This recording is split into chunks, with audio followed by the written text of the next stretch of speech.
It's the return of Keith Thurman, the number one welterweight. I still believe Keith Thurman is the number one welterweight. I have proof that he is the number one welterweight. He's the only welterweight out of the guys that they have at welterweight that's ever been unified at welterweight. Right now, when you look at Ringside Magazine, they got Earl Spence as number one, Terence Crawford number two, they got Keith Thurman number three, Sean Porter number four, Pacquiao number five, Danny Garcia number six, Edris Kalufa's number seven, and Ugas number eight. Number nine, they got Jeff Horn. Number 10, they got Jesse Vargas. Now let's go through these welterweights and let's see. And I'm gonna tell you the reason why Keith Thurman is still the number one welterweight. You got Earl Spence Jr. Now they got him rated as the number one welterweight. Now he's never been unified, and the only significant welterweight he's beat, Kell Brook. Okay. Earl Spence has been having some good performances, but he's not the number one welterweight. Now I'm gonna go to Terence Crawford, who I believe is the number one pound for pound fighter in the world. My favorite welterweight next to Keith Thurman. But Terence Crawford never been unified at welterweight. Now he was undisputed at lightweight, but we talking about welterweight here. Yes, he has a really impressive fight that he stopped Jeff Horn. Jeff Horn stopped Jeff Horn for the first time he's ever been stopped, and he stopped. What's the guy name that he just beat? He stopped him. Benavidez. He stopped Benavidez first time he ever been beaten and stopped. Both guys, he gave them their first loss, but he was never unified at welterweight. And we talking about welterweight here. Remember that. You got Sean Porter, never been unified at welterweight. Actually, he was beaten by Keith Thurman. You know what I'm saying? And now he holds the WBC title, which Keith Thurman vacated, and Sean Porter beat Danny Garcia. We got Manny Pacquiao. Manny Pacquiao, he lost to Jeff Horn, and then he won his last fight. Now he's about to fight Adrian Broner, I believe. Manny Pacquiao never been unified at welterweight. Manny Pacquiao had a WBO title a couple times, but he's never been unified. And, Manny Pacquiao he's really hanging around so he can get that Floyd Mayweather fight. But he doesn't have a claim to be the number one welterweight. And Danny Garcia doesn't have the claim of being the number one welterweight either because he's never been unified. He was a WBC champion, but he's never been unified. And Keith Thurman beat him. And then those last guys, we know Ugas, he's never been a welterweight champion. Like I said, Jeff Horn, he did beat Manny Pacquiao. Then he lost his next fight versus Terence Crawford and not Jose Cito Lopez, but Jesse Vargas just had a draw with Adrian Broner. He had back-to-back draws. He had a draw with Adrian Broner, and he had a draw with Delorme. So Keith Thurman is still the number one welterweight, despite what people want to say about Keith Thurman. The man is still the number one welterweight, and I told people he's the only welterweight that beat two welterweights in the top 10. He's the only welterweight that. Let me see. Now, the welterweight that Earl Spence beat, Kell Brook, he's not in the top 10 of welterweights. And then now Terence Crawford comes in second because he did beat, he's tied for second. He did beat Jeff Horn. Manny Pacquiao did beat Jesse Vargas, and they got Jesse Vargas ranked number 10 welterweight. So, but Keith Thurman is the only guy that beat two guys in the top 10. And yes, he was off for 2 years. Everybody was mad at Keith Thurman, but guess what? Who had a cosmic shift in the welterweight division since Keith Thurman been gone? Who did something really significant? Now, I'm going to tell you, Terence Crawford made a little noise because he came from lightweight and he was able to capture a WBO title. So he did make some noise. You know what I'm saying? And then, follow that up and he had a title defense versus Benavidez, undefeated fighter. And so, yes, he was able to move the needle a little bit, but no one else moved the needle. Sean Porter didn't move the needle. Yes, he beat Danny Garcia, who Keith Thurman already beat. You know what I'm saying? They fought for a vacant title. Keith Thurman already beat both of them. So I know people want to hate on Keith Thurman, but like I said before, I'm going to continue saying this. Keith Thurman has not shown me anything in the ring worthy of jumping off the Keith Thurman train. If you was recently on the Keith Thurman train and you jumped off, I can understand you jumping off because you were kind of irritated about him not fighting. Yes, I was I'm gonna say the last 6 or 7 months, because he did say he was gonna have a fight scheduled, and then uh he didn't have it, and then he got back in the gym, and then he had a fight. He was supposed to fight in December. He suffered a hand injury, so he couldn't go through with the fight. So you're a little frustrated because you want to see the man fight. But I never jumped off the train of Keith Thurman like so many people saying, well, he must be scared of Earl Spence because he continuously is hurt. And even Earl Spence came out the other day and said, since I've been winning, you've been hurt. So a lot of people running with that narrative. A lot of people putting a battery, like I said in my last video, a lot of people putting a battery in Earl Spence back and, going out there and telling him, you got to go up to Keith Thurman. You got to say this, you got to say that, you got to say this. But like I said, he looks awkward when he says it. He's saying it, okay, but he looks awkward to me saying it.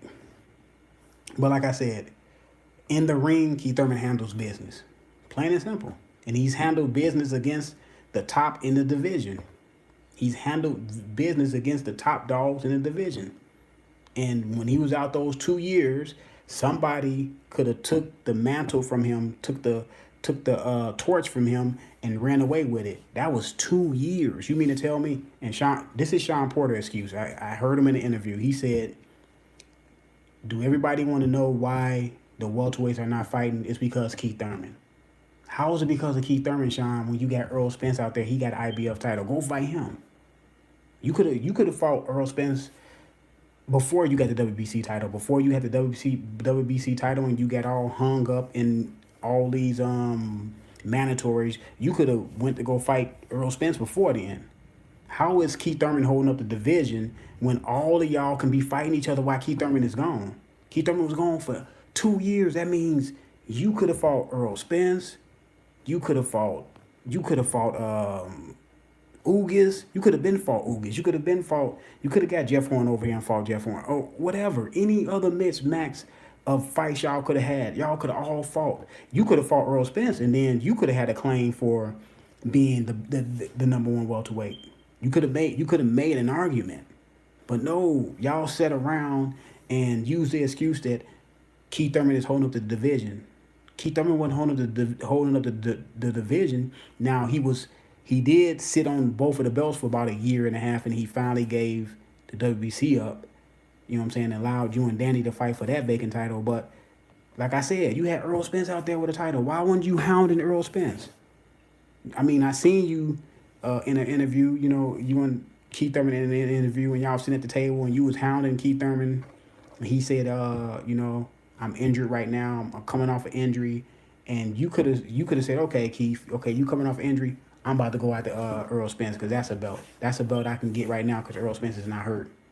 No, you ain't do that. You waited another 6 months, and then Keith Thurman dropped the belt, and then you fought Danny Garcia for the vacant title.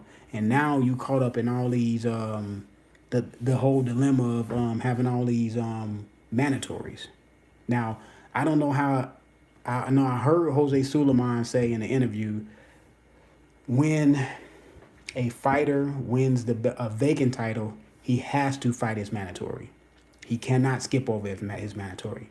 I don't know all the rules for WBC. And like I said, these organizations, they can change rules on the fly. They can do whatever they want to do. It's their organization. You know what I'm saying? If they running it, they can change the rules the next hour if they don't like them. If they want to pass somebody up, they can pass somebody up. They've been known to do it. You know what I'm saying? Canelo was supposed to fight. The winner of Canelo and Triple G was supposed to fight the Charlo brother, but that's not going to happen. And I don't believe it's going to happen, at least no time soon. So the WBC can do what they want to do, but Jose Sulaiman said out his mouth, I'm just going to go by what the man said because he's the head of the organization. He said that if a guy wins a vacant title, he has to fight his mandatory. So do you mean to tell me that Ugas is the mandatory? Is Ugas the mandatory? I don't know. Is Ugas the mandatory? Somebody out there can probably tell me, is Ugas the mandatory? Because if Ugas is not the mandatory, now, okay, I understand that Keith Thurman don't want to go straight to you and fight you. That's obvious because Keith Thurman is fighting Jose Cito Lopez. So I can come to this conclusion that the WBC told Sean Porter that Keith Thurman is going to fight a tune-up, and Keith Thurman don't want you to fight Errol Spence.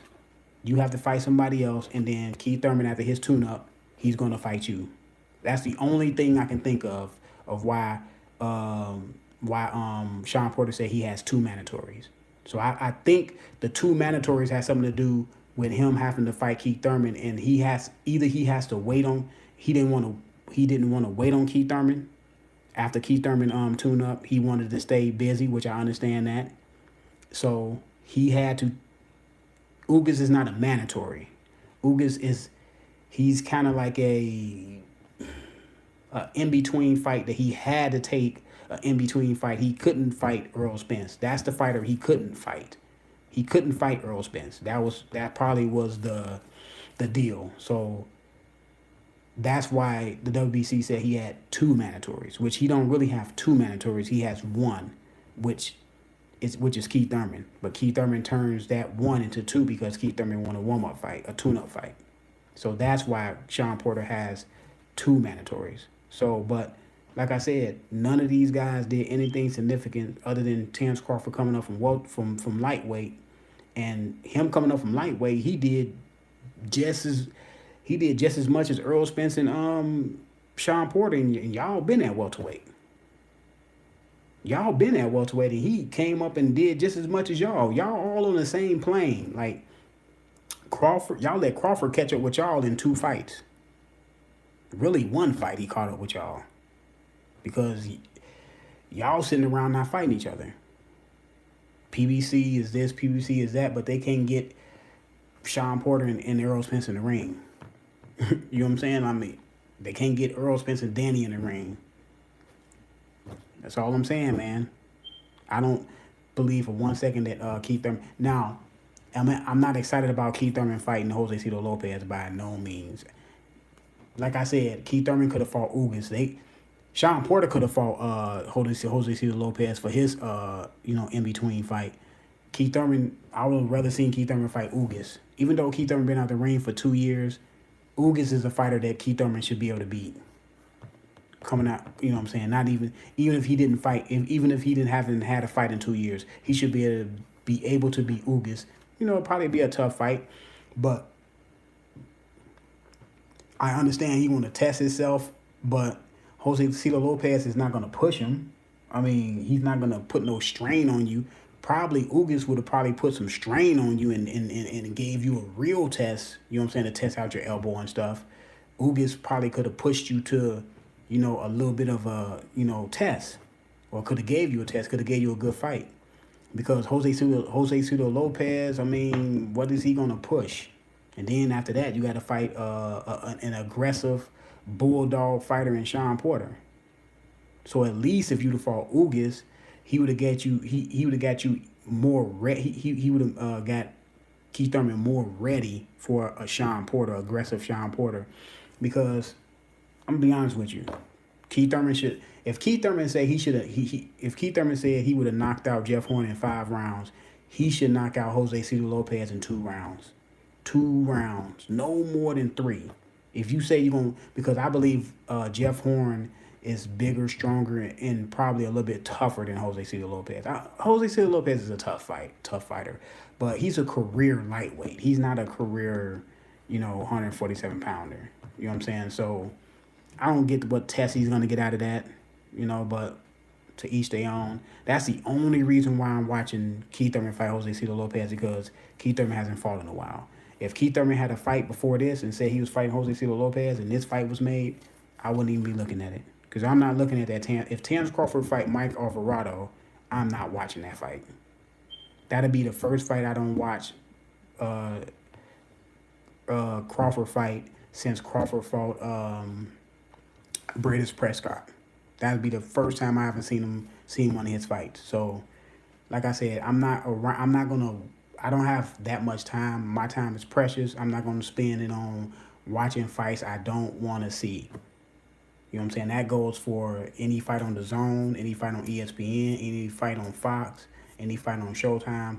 If you're not putting on the fights I want to see, I'm not wasting my time. I will catch it later. You know what I'm saying? Later in a week or something like that when I ain't got nothing to do. I'm not gonna take out my time on a Saturday when I can do something else and sit at home and watch boxing when it's not a fight I want to see. So, like I said, it's the return of, to me, the number one welterweight in the division. Keith Thurman, he is the number one welterweight. I don't care what nobody say.